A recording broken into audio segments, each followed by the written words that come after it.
So good afternoon friends, good afternoon to all. तो आज हम देखेंगे पदार्थ विज्ञान का नेक्स्ट टॉपिक हमारा, दैट इज सिद्धांत निरूपण। नेक्स्ट चैप्टर बोल सकते हैं हम इसको, सिद्धांत निरूपण। ओके, चलो स्टार्ट करते हैं हम हमारा नेक्स्ट चैप्टर, दैट इज सिद्धांत निरूपण। सिद्धांत निरूपण। ओके,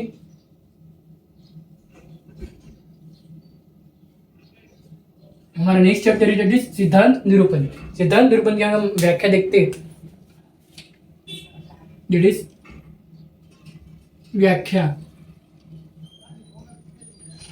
तो इसका एक श्लोक है, सिद्धांत का एक श्लोक है जो मैं देखने के लिए क्या बोलते हैं श्लोक, परीक्षके सिद्धांत नाम सह यह परीक्षके बहुविधम, सिद्धांत नाम स य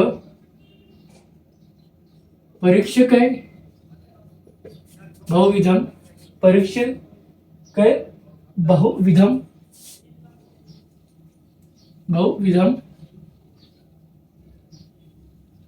परीक्षक बहुविधम सिद्धांत नाम सह य परीक्षक बहुविधम परीक्ष्य हेतुभिश्च, परीक्ष्य हेतुभिश्च, परीक्षक हेतुभिश्च साधित्वा साधयित्वा स्थाप्यते निर्णय,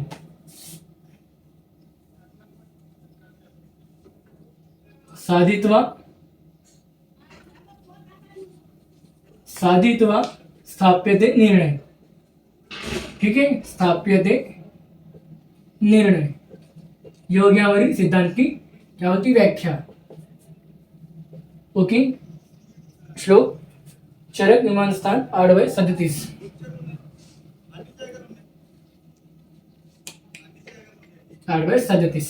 ठीक है, अभी श्लोक क्या बोलता है, देखो ये श्लोक बोलता है कि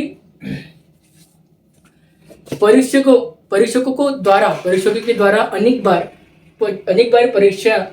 परीक्षा विषयों की परीक्षा कर, परीक्षकों के द्वारा एक जिससे को कुछ परीक्षक होते हैं जो परीक्षा देने जाते हैं, उनको हम परीक्षक बोलते हैं, उनके द्वारा परीक्षा कर हेतु मीन्स हेतु में आते प्रत्यक्ष, अनुमान, ऐतिहासिक और उपमान, ये 4 प्रकार के हेतु होते हैं के द्वारा उन परीक्षा विषयों को सिद्ध कर जो स्थायी निर्णय दिया जाता है।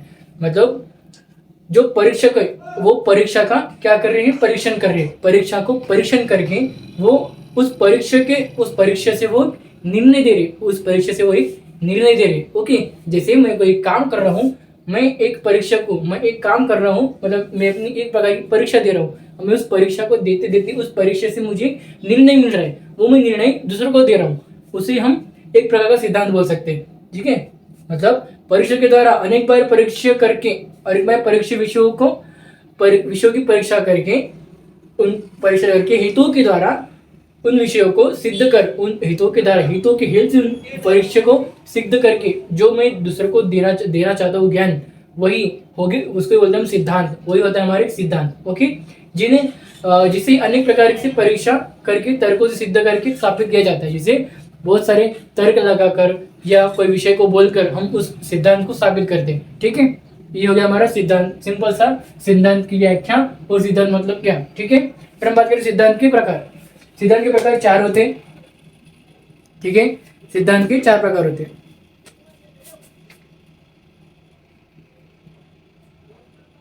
सिद्धांत के 4 प्रकार होते हैं,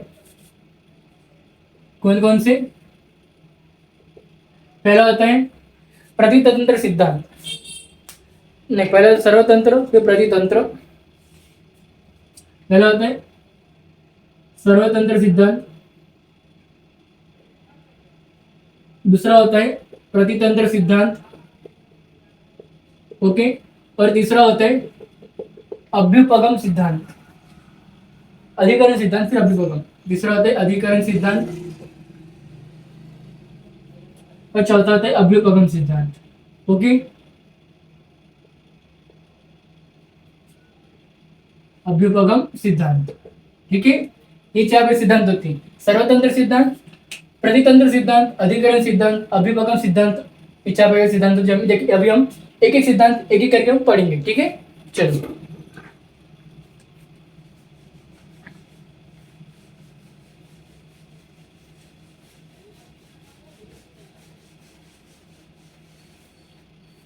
चलो तो पहला सिद्धांत हम देखते हैं, दैट इज सर्वतंत्र सिद्धांत। सर्वतंत्र सिद्धांत, सर्वतंत्र सिद्धांत। अब सर्वतंत्र सिद्धांत मतलब क्या होता है, देखो सर्वतंत्र सिद्धांत क्या बोलते हैं कि जो सभी शास्त्रों में सिद्धांत के रूप में प्रसिद्ध हो उसे हम सर्वतंत्र सिद्धांत कहते हैं। ठीक है, जो सभी शास्त्रों में प्रसिद्ध हो, जो सभी शास्त्रों में प्रसिद्ध हो। ठीक है, इसमें अगर उदाहरण की बात करें, इसमें उदाहरण रहेगा रोगों के कारण है, साध्य रोगों की चिकित्सा के उपाय इत्यादि। साध्य रोगों की चिकित्सा,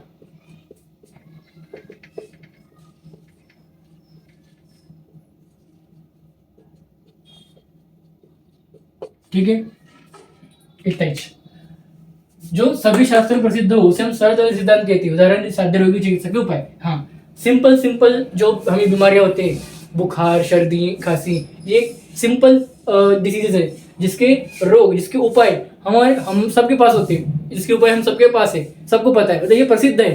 ये जो उपाय है इन सामान्य रोगों के, सामान्य डिसीज की जो ट्रीटमेंट है जो सभी के पास है, उपलब्ध अवेलेबल है, उनको पता है, मतलब प्रसिद्ध है, उसको ही हम बोलेंगे सर्वतंत्र सिद्धांत। जो सभी शास्त्रों में प्रसिद्ध हो, जो सभी जगह प्रसिद्ध हो, उसे हम बोलेंगे सर्वतंत्र सिद्धांत। ओके, ठीक है, चलो नेक्स्ट सिद्धांत है हमारा प्रतितंत्र सिद्धांत।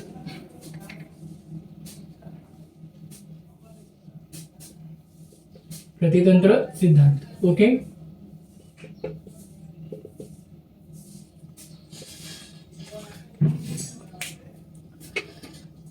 प्रतितंत्र सिद्धांत क्या बोलते हैं कि प्रतितंत्र वह है जो सभी शास्त्रों में भिन्न भिन्न रूप में पाया जाता है। ठीक है, जो सभी शास्त्रों में भिन्न भिन्न रूपों में पाया जाता है, जो सभी शास्त्रों में भिन्न भिन्न रूपों में पाया जाता है। ठीक है, उदाहरण इसका अगर हम बात करें, जैसे किसी ने रसों की संख्या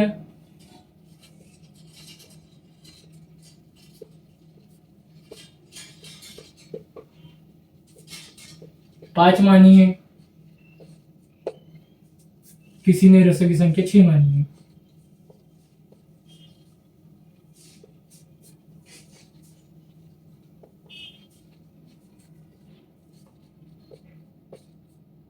ठीक है, ये सिद्धांत क्या बोलता है, देखो जो सभी शास्त्रों में भिन्न भिन्न रूप में पाया जाता हो उसे हम प्रतितंत्र सिद्धांत कहते हैं। देखो भिन्न भिन्न रूप में, जैसे मैंने बोला है कि चार पांच रोग इस बुक में दिए हैं, और कुछ बुक में देखो 4-5 रोग, जैसे एक रोग का देख लो, मैंने बोला जैसे कि हाँ वायरल डिसीज के 4 उपाय इसमें देकर हैं, तो दूसरे बुक में 5 उपाय देकर हैं।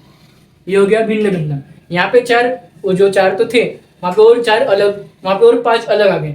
ठीक है, यहाँ पे तो 4 देखे थे, लेकिन दूसरे बुक में और 5 देकर है, मतलब भिन्न भिन्न देकर, वो 5 अलग है और ये 4 अलग है। मतलब एक बुक में तो 4 दिखाए, 4 दिया गया, तो दूसरे बुक में 5 दिया गया, लेकिन वो 5 कौन से अलग दिए गए। ठीक है, मतलब जो सभी शास्त्रों में भिन्न भिन्न रूप में पाया जाता हो, जैसे किसी ने रसों की संख्या 5 मानी है, तो किसी ने रसों की संख्या 6 मानी है, लेकिन एक्चुअल में रसों की संख्या कितनी होती है, 6 होती है। आपको पता है, मुझे पता है। ठीक है, तो ये होता है हमारा प्रतितंत्र सिद्धांत। ठीक है, नेक्स्ट हमारा सिद्धांत है थर्ड, अधिकरण सिद्धांत।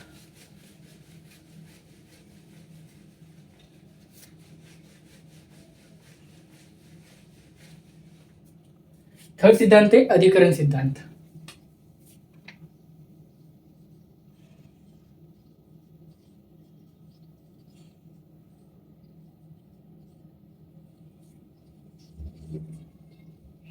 ठीक है,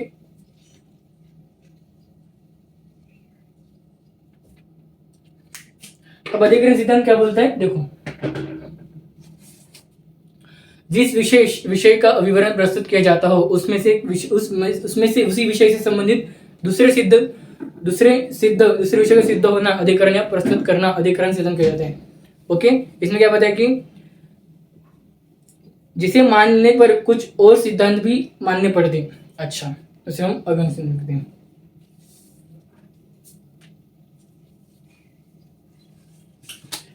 इसे सिंपल डेफिनेशन बताता हूं,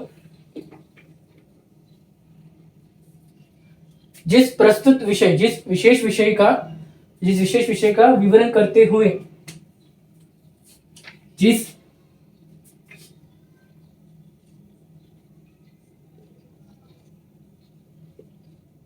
विशेष विषय का विवरण करते हुए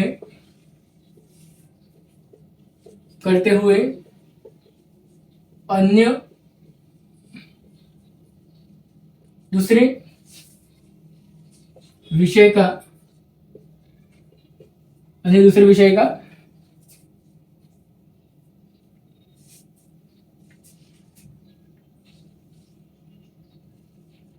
अधिकरण सिद्ध होना। ठीक है, अब क्या बोले देखो, इस उदाहरण की अगर हम बात करें,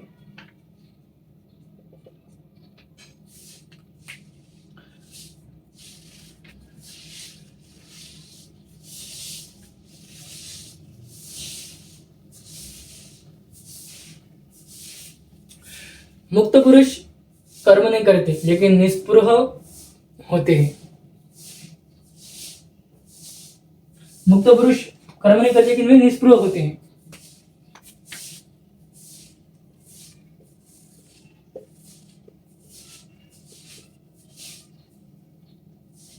मुक्त पुरुष कर्म नहीं करते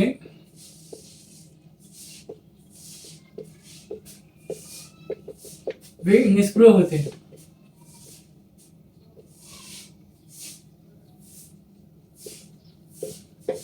ठीक है, तो क्या बोले देखो, जब हम किसी विशेष विषय के विवरण करते हैं उसी के साथ किसी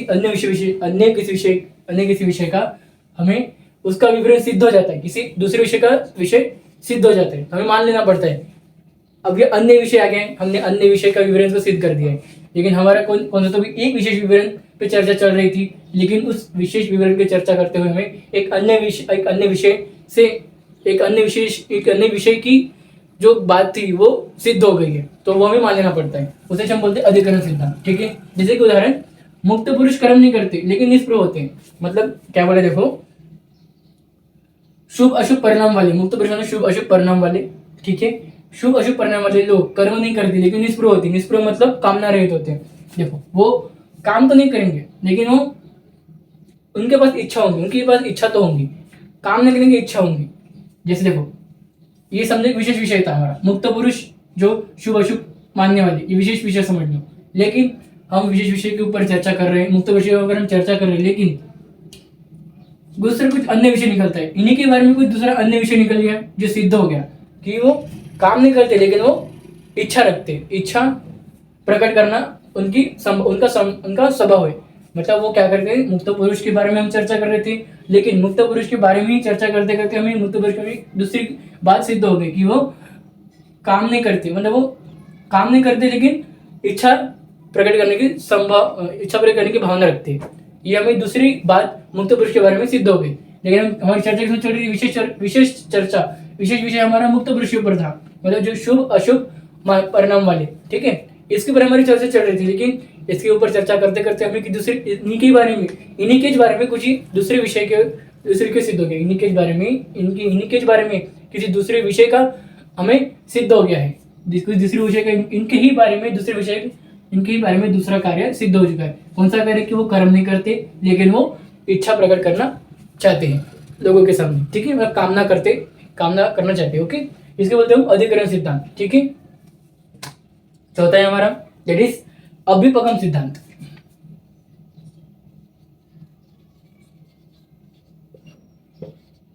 अभ्युपगम सिद्धांत इसमें क्या बोलता है अभिभगम सिद्धांत में, देखो,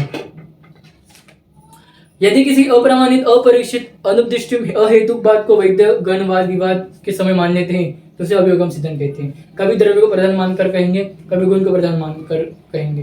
देखो ये बहुत ईजी है। अगर किसी विषय को किसी हम किसी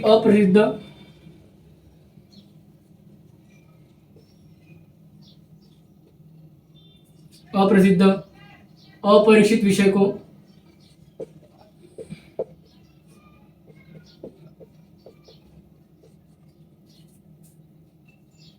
मान लेंगे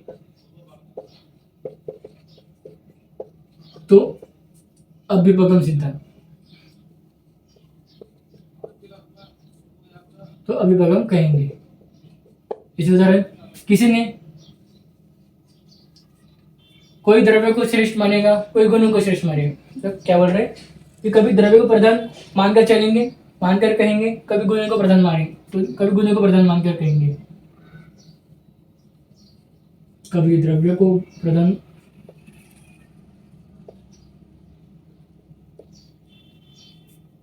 कहेंगे, तो कभी गुणों को प्रधान मानकर कहेंगे।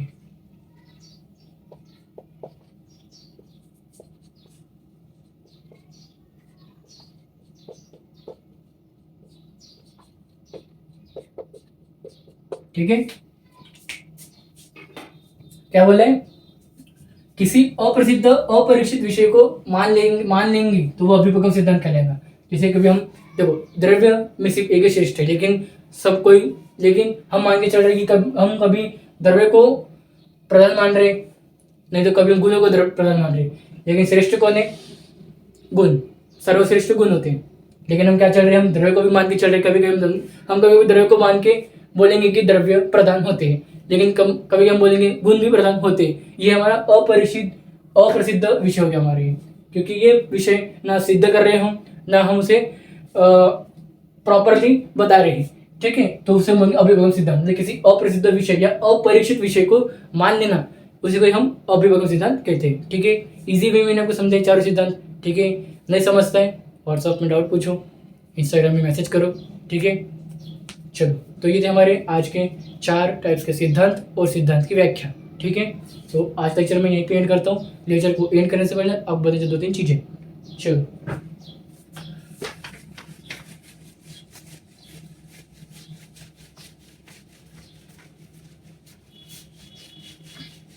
देखो हिंदी में एग्जांपल्स इजी वे में दिए हैं।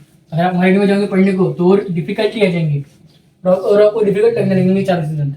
ठीक है, ये मराठी में उदाहरण मराठी लैंग्वेज में होते शुद्ध मराठी में, तो उसको समझना और मुश्किल होता है, क्योंकि महाराष्ट्र में ज़्यादातर विदर्भ साइड में तो शुद्ध मराठी चलती नहीं है, इसलिए।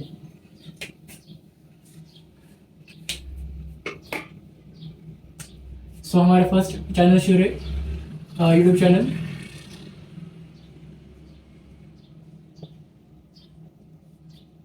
आयुर्वेदा डेली करके। दूसरा हमारा शुरू है Insta official page Ayurveda reality करके। तीसरा हमारा शुरू है व्हाट्सएप ऑफिशियल ग्रुप, ये हमारा BMS first year notes and lectures. और चौथा हमारा शुरू है टेलीग्राम चैनल। ये सभी चैनल हमारे एक्टिव है ना, मैं तो आपको नहीं आके फुकाड़ी बता रहे सर। ठीक है, BMS first year notes and lectures. ठीक है, यूट्यूब चैनल में डेली लेक्चर डालता हूँ। आपको क्या करने का है, लाइक एंड सब्सक्राइब करने के, अपने फ्रेंड्स को शेयर करने के, उनको बताने के हमारे चैनल के बारे में। इंस्टा में डेली लेक्चर्स के अपडेट्स डालता हूँ। व्हाट्सएप और टेलीग्राम में मैं daily video link of lecture और साथ में नोट्स डालता हूँ, और व्हाट्सएप में आपके डाउट भी डिस्कस करता हूँ तभी। ठीक है, सो ये मेरे चैनल। So thank you.